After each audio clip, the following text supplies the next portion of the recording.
প্রিয় ভিউয়ার্স, কিছুদিন পূর্বে এই হরিপুর চিলমারি তিস্তা ব্রিজের একটা ভিডিও পাবলিশ করেছিলাম। সেখান থেকে অনেকেই জানতে চাচ্ছেন ব্রিজটি কবে চালু হবে।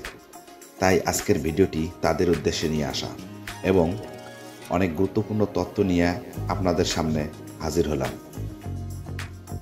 ভিডিওটি দেখতে থাকুন এবং আবারও নতুন নতুন ভিডিও দেখার জন্য চ্যানেলটিকে সাবস্ক্রাইব করুন। ভিডিও সম্পর্কে যে কোনো মতামত কমেন্ট বক্সে লিখুন। চলুন কথা না বাড়িয়ে মূল পর্বের দিকে চলে যাই। হরিপুর চিলমারি তিস্তা সেতু প্রকল্পটি গাইবান্ধার সুন্দরগঞ্জ উপজেলার হরিপুর এবং কুড়িগ্রামের চিলমারি উপজেলার মধ্যে সংযোগ স্থাপনের জন্য নির্মিত হচ্ছে। সেতুটির দৈর্ঘ্য 1490 মিটার। সৌদি সরকারের অর্থায়নে প্রায় 895 কোটি টাকা ব্যয়ে এই প্রকল্পটি বাস্তবায়িত হচ্ছে। চীনের একটি কনস্ট্রাকশন ফার্মের মাধ্যমে এলজিইডি স্থানীয় সরকার প্রকৌশল অধিদপ্তর এ প্রকল্পের তত্ত্বাবধান করছে।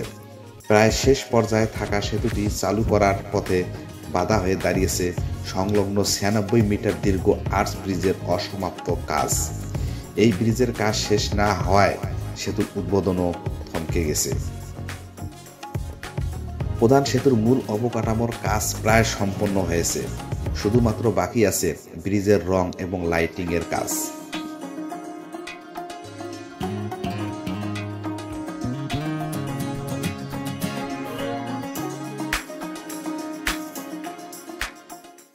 তবে সংলগ্ন 96 মিটার দীর্ঘ আর্চ ব্রিজের অসমাপ্ত কাজের কারণে সেতুর উদ্বোধন বিলম্বিত হচ্ছে। 2021 সালের নভেম্বরে চট্টগ্রামের নিপা এন্টারপ্রাইজ এই আর্চ ব্রিজের নির্মাণ কাজের দায়িত্ব পায়, যা 2024 সালের জুন মাসের মধ্যে শেষ হওয়ার কথা ছিল। তবে নির্মাণ কাজে অনেক অনিয়ম ও ত্রুটি এবং সময় মতো কাজ সম্পন্ন না হওয়ায় চুক্তি বাতিল করা হয়। পরবর্তীতে অনেক নাটকীয়তর ঘটনার সমাপ্তি এনে 2024 সালের ডিসেম্বর থেকে ঠিকাদার প্রতিষ্ঠান পুনরায় কাজ শুরু করে।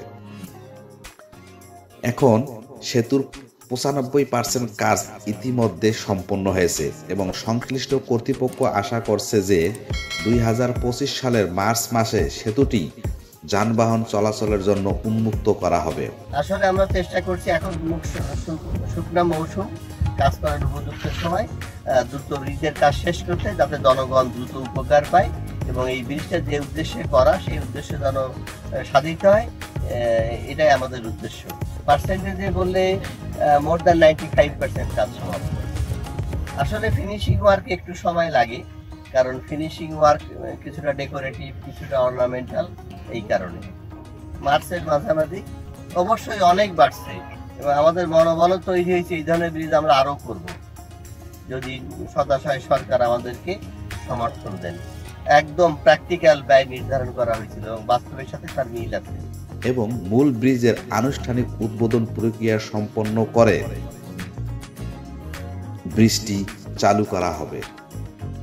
আমরা আশা করি যে এগুলো সব কমপ্লিট করে আমরা 2025 জুনের মধ্যে এটা মানে সাধারণ জনগণের চলাচলের জন্য আমরা উন্মুক্ত করে দিতে পারি। সেই সঙ্গে গাইবান্ধা ও কুড়িগ্রামের মানুষের দীর্ঘদিনের স্বপ্ন বাস্তবায়ন এবং বন্ধুত্বের সম্পর্ক আরও এক ধাপ এগিয়ে যাবে।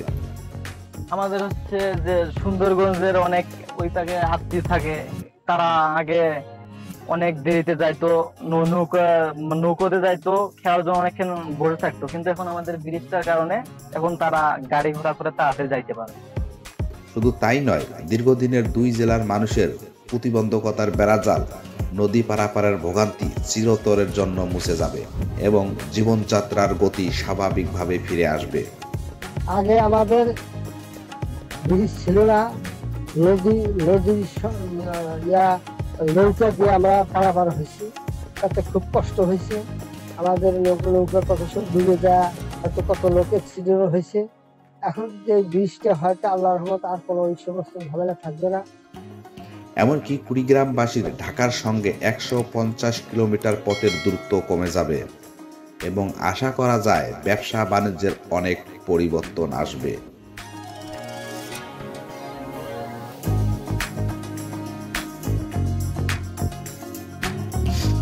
ভিউয়ার্স, আজ এই পর্যন্ত। আপনাদের সুস্বাস্থ্য কামনা করে আজকের মতো আমি মোহাম্মদ সিদ্দিকুল ইসলাম রতন এখানে বিদায় নিচ্ছি।